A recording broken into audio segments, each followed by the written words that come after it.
Have you ever been out driving late one night? Out somewhere where there aren't that many cars on the road, maybe the countryside, or else on the back road somewhere. I used to love doing that. It was always so peaceful. I lived down in a rural area when I was younger, and I'd always leave my girlfriend's house at midnight. On some of those nights, when I drive home, the roads would seem to play tricks. I was kind of used to it. When you're out on those roads in the woods at night, it's easy for your eyes to see things. I can't tell you how many times the rays of moonlight and headlight beams reflected off the asphalt. Looks like a person dressed in white, standing in the road. The signs on those roads, when you came around the corner. It didn't take long for me to become accustomed to that after I learned to drive. Since I lived in an area with many roads going through dense forest and open fields, I learned to quickly make sense of any figures or shadows in the night. However, I did have my fair share of scares that I could never really attribute to the roads playing tricks, or even my drowsiness after midnight. I remember one night, I was driving back to drop off my girlfriend after a night of shopping. It was raining heavily. Invisibility was low. It was unnerving enough driving those roads at night during the best of times, as they were winding and rough, with hills and curves that left you unable to see what might be waiting around the next bend. It was over the crest of one of those hills. My girlfriend was completely absorbed in her phone. I have the radio playing pretty loud. It made driving much more entertaining for me.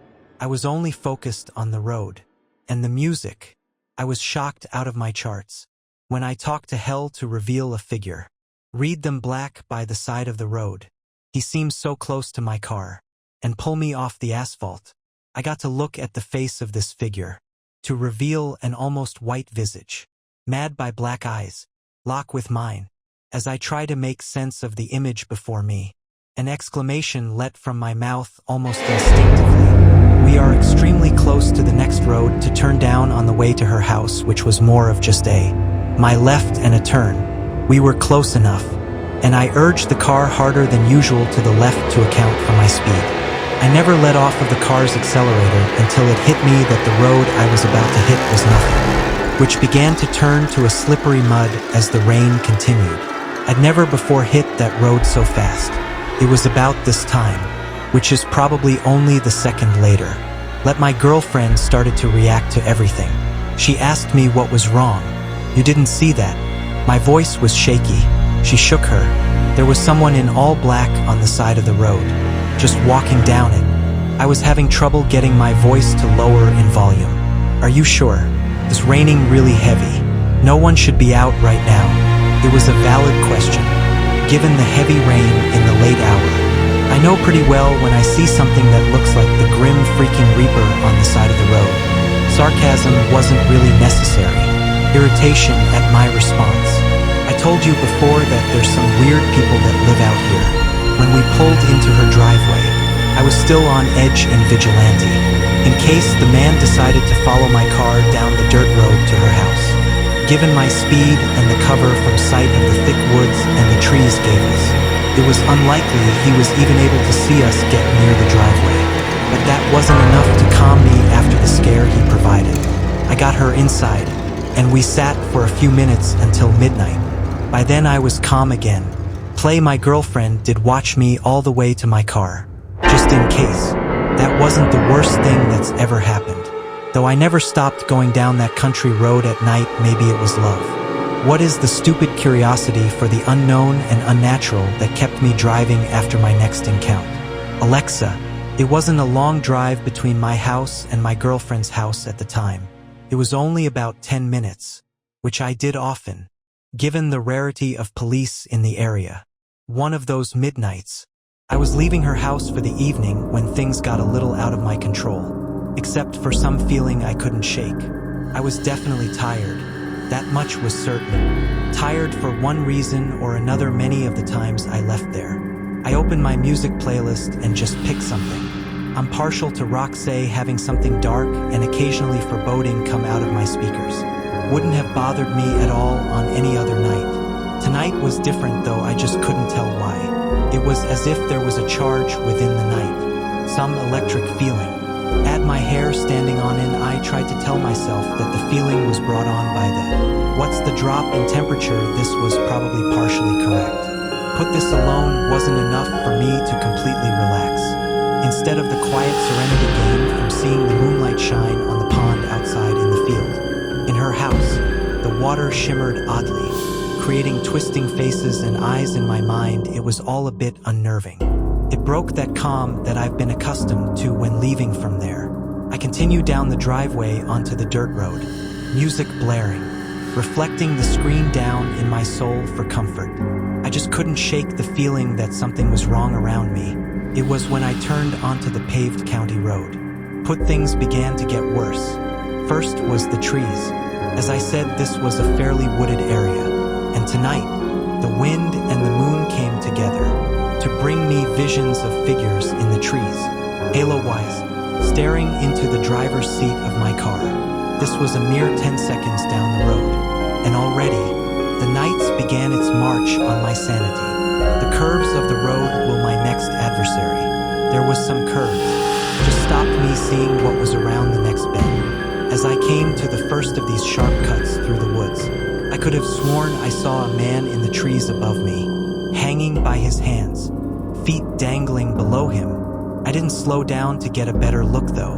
You're just sleepy. You're just being paranoid. There's nothing there. But what if there is? If I passed a man in the trees, then there's still nothing to worry about, because he's not going to have any idea how to follow me. My self-reassurance didn't last very long. The next event occurred around the very next turn, though this time it was on the side of the reading. Another figure on the edge of the tree line. The man in black was there again. The black overcoat that you always wore seemed to twist around him in a strange way.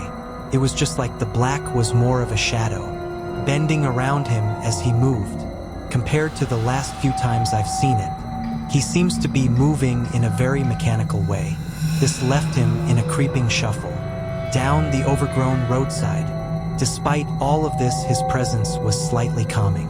It's hard to fully explain. The man seemed to add some humanity to the inhuman environment I was trapped on. It was like knowing that the road you're traveling on. My car was shattered. When he turns to face me, what time to look at me could not have been human. There was no way. His eyes were in abysmal black, while the rest of his face was a ghastly white. His face contorted in a maddening smile, piercing the thin veil that was left of my constitution. His clothes curl around him like. His eyes followed me in the rearview mirror all the way down the street. When's the next curve? His smile is still burned into my memory. His face was too twisted to be human. I wanted to speed up even more. If I sped up anymore, my risk losing control around one of the turns.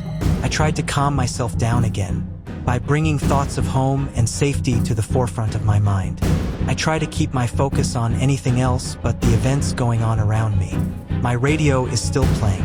I'm not trying to keep my mind on the music. The wind started to pick up as I continued down the road towards my home. Leaves of the numerous trees swelled and danced in front of me. It was in that moment. The air around me ran cold. I have the air conditioning turned to heat since it was winter.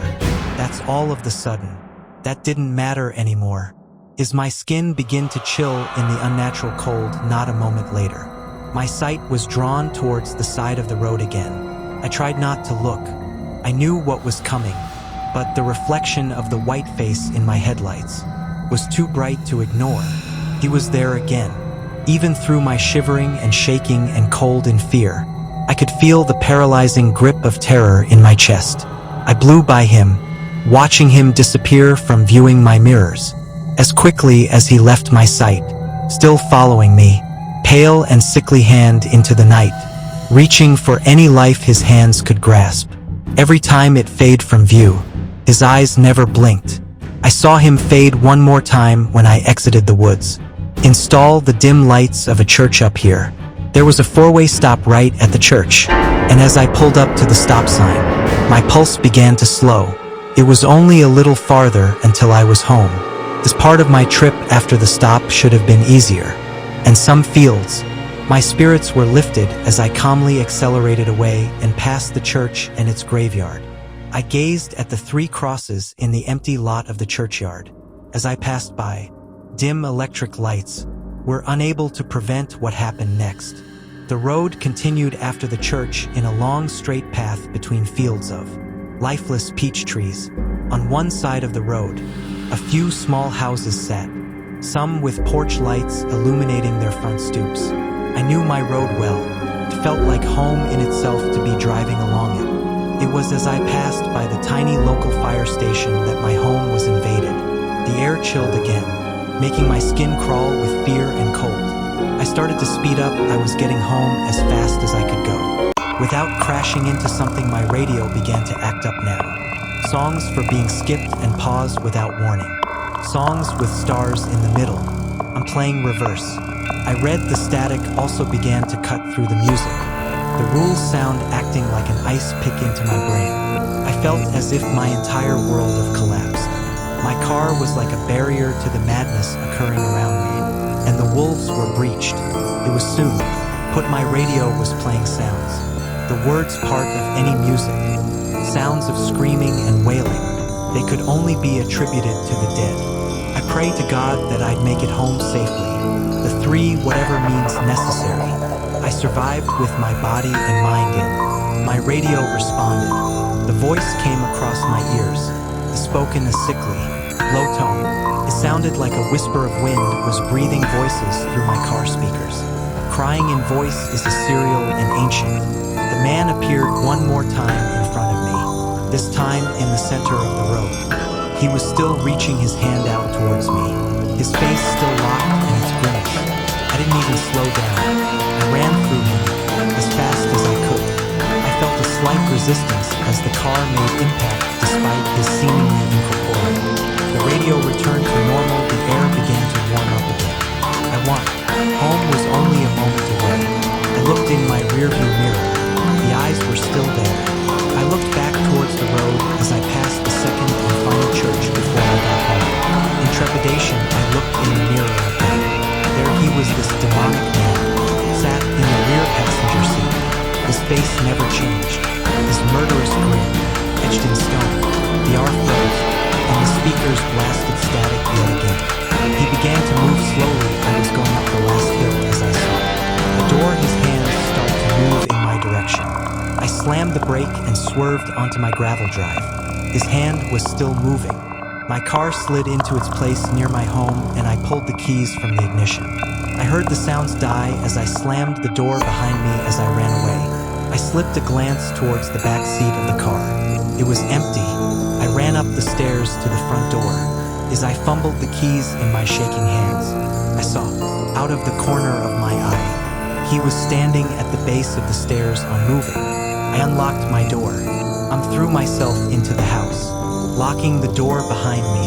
I stayed out of the window to see if there was even a trace of the figure left, but that was none. I couldn't sleep that night. Effort. Let's see if I turned my head away from my door for even a moment. He would appear again. Nothing came to me that night, and I eventually calmed down enough to drive at night again. The next time I drove home from my girlfriend's house, the woods were deathly quiet. Nothing of that magnitude ever happened again, but uncertain. Turn on the lights. When the night is charged with energy, and the cold wind blows through it, my eyes will glance into my rearview mirror. There will set a pair of cold black eyes. Shimmering in the dark, he will come again. I know.